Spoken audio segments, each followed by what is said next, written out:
आज के इस खुदगर्ज दौर के अंदर भी ऐसे ऐसे लोग हैं जो दूसरों के लिए, समाज के लिए, देश के लिए, किसानों के लिए उनके मन में इतनी पीड़ा है कि वो इतनी बड़ी सुप्रीम सैक्रिफाइस कर सकते हैं। जो पत्र लिखकर वो शहीद हुए, उस पत्र में उनका दर्द था कि मुझसे किसानों का दर्द देखा नहीं जा रहा। वो रोज़ सिंघू बॉर्डर पे आया करते थे, किसानों के लिए जैकेट, कंबल रोज़ लेके आया करते थे, और जब किसानों की वो पीड़ा उनके लिए असहाय हो गई तो उन्होंने ये शहादत दे दी। अभी तक 20 से ज़्यादा किसान इस आंदोलन में शहीद हो चुके हैं। इस आंदोलन को भी 20 दिन हुए हैं, तो लगभग रोज एक किसान इस आंदोलन में शहीद हो रहा है।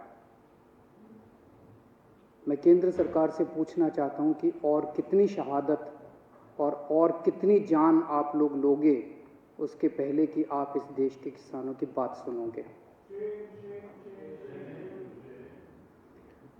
अध्यक्ष महोदय, अंग्रेजों के समय एक ऐसा ही आंदोलन हुआ था 1907 में।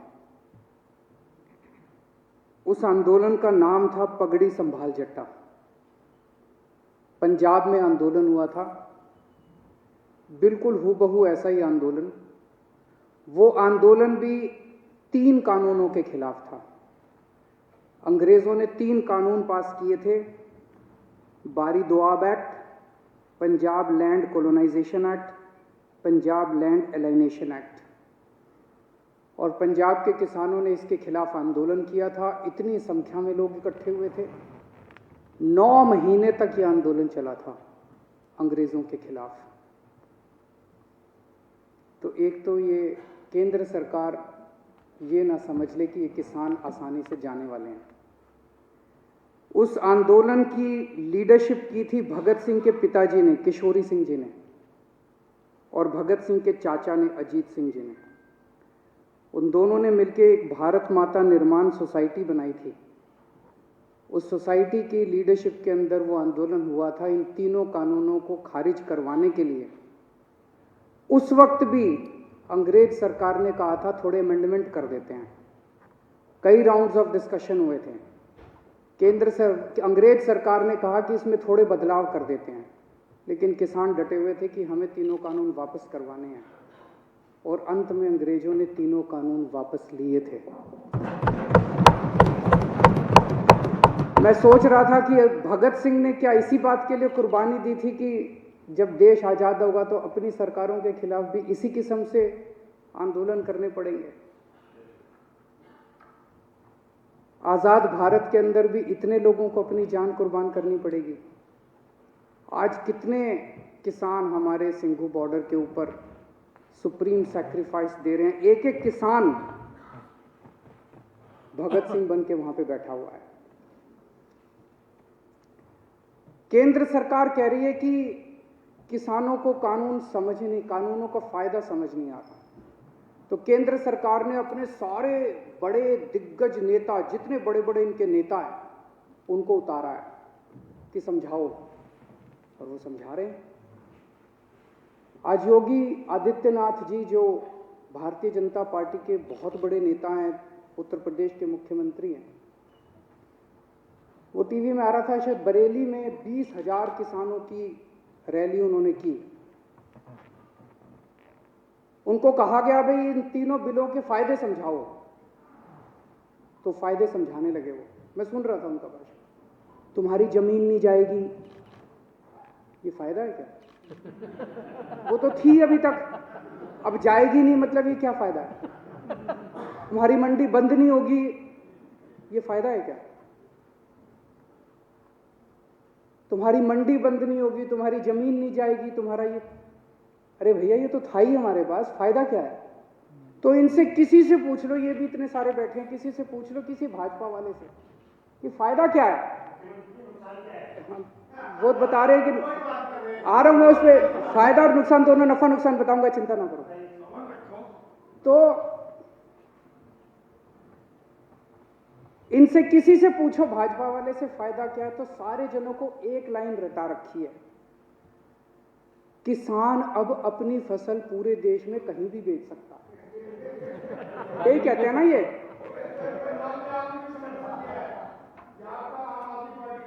तो एक मिनट मेरे को बोलने दीजिए। मैंने आप लोगों जब बोल रहे थे मैं चुपचाप सुन रहा था। मैं आज धान का MSP 1868 है। उत्तर प्रदेश और बिहार में ये 900,000 रुपए में बिक रहा है। मेरे को बता दो कि पूरे देश में मेरा बिहार और उत्तर प्रदेश का किसान कहां ये फसल बेच के आए कि इसको MSP से ज्यादा दाम मिल जाए। हवा में बात करने से क्या फायदा है? कहीं भी बेच लो, कहीं भी बेच लो। अरे कहां बेच लें, बताओ तो सही। अब हमारे देश का किसान पूरे देश में कहीं भी बेच सकता है। वो देश का किसान कहीं भी नहीं बेचेगा। उनको भी पता है कि कौन बेचेगा। उनसे पंजाब में खरीदेगा, उत्तर प्रदेश में उनसे 800 रुपए में बेच के वही बड़े बड़े पूंजीपति इतनी महंगाई कर देंगे कि वो पूरे देश के अंदर इसको महंगा बेचेंगे। ये किसानों के बेचने के लिए कानून नहीं बनाया गया। तो कहा जा रहा है कि किसानों को भ्रमित किया जा रहा है। किसानों को भ्रमित नहीं किया जा रहा, भाजपाइयों को भ्रमित किया जा रहा है। सारे भाजपाइयों को अफीम खिला दी है और अफीम खिला के कह दिया ये रट के बस यही बोलो। मैंने आज पूरा भाषण सुना योगी आदित्यनाथ जी का, उनको भी नहीं पता इसका क्या फायदा है। वो पूरे भाषण में, वो भाषण था इसी बात के लिए कि किसानों को बताना है कि इसका क्या फायदा है। आज सुप्रीम कोर्ट में केस था, कल भी था। हमारे वकील ने सुप्रीम कोर्ट में खड़े होकर कहा कि किसानों की मांगे जायज हैं, किसानों की मांगे मानी जानी चाहिए। केस इसलिए था कि दिल्ली के बॉर्डर के ऊपर किसान बैठे हैं, इसलिए ट्रैफिक की दिक्कत हो रही है। हमारे वकील ने खड़े होकर कहा जी इसके लिए केंद्र सरकार जिम्मेदार है। आज अगर अभी केंद्र सरकार 1 घंटे में इनकी मांग मान ले, धरना उठ जाएगा। धरना क्यों नहीं उठ रहा? धरना इसलिए नहीं उठ रहा केंद्र सरकार नहीं करने दे रही। तो केंद्र सरकार का वकील बोलता है कि ये दिल्ली सरकार का वकील तो किसानों का वकील बन के बना हुआ है। मैं केंद्र सरकार वाले को कहना चाहता हूं, तुम भी किसानों के वकील बनो, तुम भी किसानों का काम किसके लिए करो। किसान इस देश का निर्माता है और अगर किसानों की वकालत नहीं करोगे तो किसकी वकालत करोगे? दलालों की वकालत करोगे। एक कई लोग मुद्दा उठा रहे थे कि कोरोना काल में ऑर्डिनेंस क्यों पास किया गया, ऐसी क्या जल्दबाजी थी।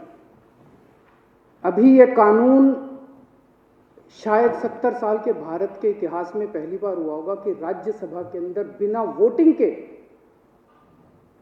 वहां पे राज्यसभा अध्यक्ष ने पास करके पास कर दिया, जबकि पूरा हाउस चिल्ला रहा था। जैसे आप यहां बैठे हैं, कई बार हाउस चिल्लाता है, आपने तो कभी बिना वोटिंग के कोई कानून पास नहीं किया। अगर हाउस चिल्लाता है आप 10 मिनट के लिए एडजर्न कर देते हो, फिर दोबारा बैठते हैं, फिर हाउस ऑर्डर में आ जाता है, फिर वोटिंग कराते हैं। पहली बार ऐसा हो रहा है कि बिना वोटिंग के अंदर 3 कानून बस पास कर दिए अध्यक्ष ने और पास हो गए, कोई वोटिंग नहीं कराई गई इसको। ऐसी क्या आफत थी कि ये कानून पास कर दिए गए। पिछले 6-7 साल से आप लोग देख रहे हो कि भारतीय जनता पार्टी ने चुनावों को कितना महंगा कर दिया। कितना पैसा खर्च होता है चुनावों के अंदर, कितना पैसा खर्च होता है। ये कानून किसानों के लिए नहीं बनाए गए, ये कानून भारतीय जनता पार्टी के चुनावों की फंडिंग कराने के लिए बनाए गए। इसको ये देश जितनी जल्दी समझ ले, किसान तो समझ गए, बाकी देश भी जितनी जल्दी समझ ले उतना अच्छा होगा। तो अध्यक्ष महोदय, मैं इसका समर्थन करता हूं और ये 3 कानून हैं, ये तीनों कानूनों को मैं सदन के सामने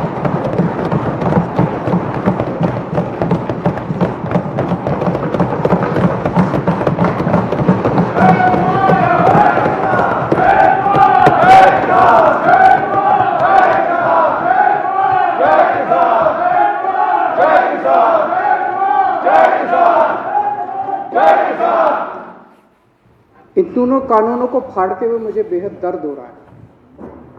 मेरा बिल्कुल मकसद नहीं था इसे फाड़ने का, लेकिन आज जब मेरे देश का किसान सड़कों के ऊपर 2 डिग्री टेम्परेचर के अंदर सड़कों पे सो रहा है और वो तकलीफ में है, तो मैं अपने देश के किसान और अपने देश के जवान के साथ गद्दारी नहीं कर सकता। मैं भी पहले इस देश का नागरिक हूँ, मुख्यमंत्री बाद में हूँ। तो आज इन तीनों कानूनों को ये विधानसभा खारिज करती है और केंद्र सरकार से अपील करती है कि किसानों की बात मानते हुए अंग्रेजों से बदतर मत बनो। अंग्रेजों ने 9 महीने में कानून वापस ले लिए थे, आप कम से कम आज़ादी की इतनी तो इज्जत रख लो कि 20 दिन के बाद अब इन कानूनों को वापस ले लो।